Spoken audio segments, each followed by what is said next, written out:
1990년대 초 인디애나폴리스 경찰 당국은 최근에 발생한 남성들의 실종 때문에 골머리를 앓고 있었습니다. 실종자들은 나이, 키, 몸무게가 비슷하다는 것과 모두 동성애자라는 공통점을 갖고 있었습니다. 연이은 그들의 실종에 경찰은 수사에 나섰습니다. 1992년 토니 해리스는 자신의 친구 찰스와 도시 외곽의 술집에서 놀고 있었습니다. 그런 그들에게 처음 보는 남성이 다가옵니다. 자신을 브라이언 스마트라 소개한 그는 자신에게 좋은 물건이 있다며 따라오라고 손짓합니다.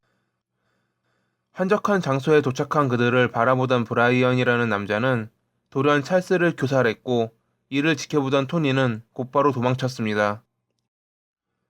당시 토니는 두려움에 신고도 하지 않았고, 시간은 흘러 3년 뒤인 1995년 8월 그는 자동차를 타고 가는 브라이언을 목격합니다. 차량의 번호판을 외운 그는 곧바로 경찰에게 3년 전 있었던 찰스의 죽음과 브라이언의 차량 번호를 알렸습니다. 그때까지도 찰스는 실종자 중 한 명이었습니다. 연이은 동성애자의 실종에 실마리를 잡았다고 생각한 경찰은 번호판을 토대로 차량의 주인을 찾을 수 있었습니다. 그의 이름은 브라이언 스마트가 아닌 허브 바우메이스터였고, 그의 사진을 본 토니는 찰스를 교살한 범인이 확실하다 증언합니다. 곧바로 허브의 집으로 수사관들이 출동했고, 집에 있던 그에게 실종 사건의 용의자로 지목됐기에 그의 집과 농장을 수색해도 되냐고 물었습니다. 하지만 허브는 이를 거절합니다. 증언만으로는 정식영장을 받을 수 없었기에 그를 체포한다는 것은 어려워 보였습니다. 그렇게 수사는 별 진전 없이 1년이라는 시간이 흘러갑니다. 하지만 그 사이 허브의 집에선 많은 변화가 있었습니다. 경찰이 다녀간 후 허브는 이상한 행동을 하며 자주 흥분했습니다. 그의 아내 줄리는 처음에는 그러려니 했지만 지속되는 그의 이상 행동을 두려워하기 시작했죠. 1996년 6월, 줄리는 허브에게 이혼을 신청합니다. 잠시 마음을 정리할 시간을 달라며 농장을 비우고 휴가를 떠난 허브. 그가 떠나자 줄리는 곧바로 경찰에 연락합니다. 줄리는 남편이 자리를 비웠으니 집과 농장 일대를 수색해달라고 부탁했고, 곧바로 경찰은 수색팀을 파견했습니다. 허브의 농장 22,000평을 수색한 그들은 며칠 후 그곳에서 11구의 남성 시신을 발견합니다. 그동안 인디애나폴리스에서 실종된 남성들이었습니다. 경찰은 허브를 추적했습니다.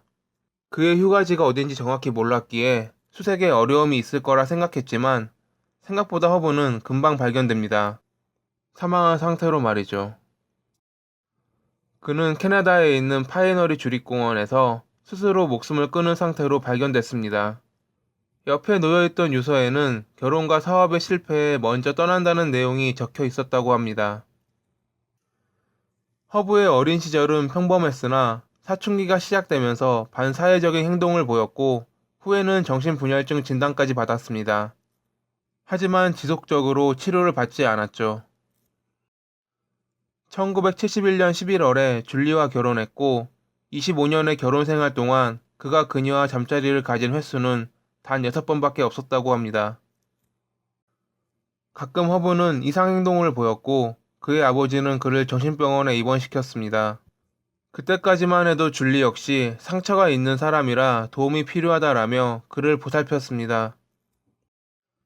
1988년에 허브는 성공적으로 중고품 매장을 열었지만, 이런 끔찍한 범죄의 용의자가 된 상태로 쫓기다 스스로 목숨을 끊은 겁니다.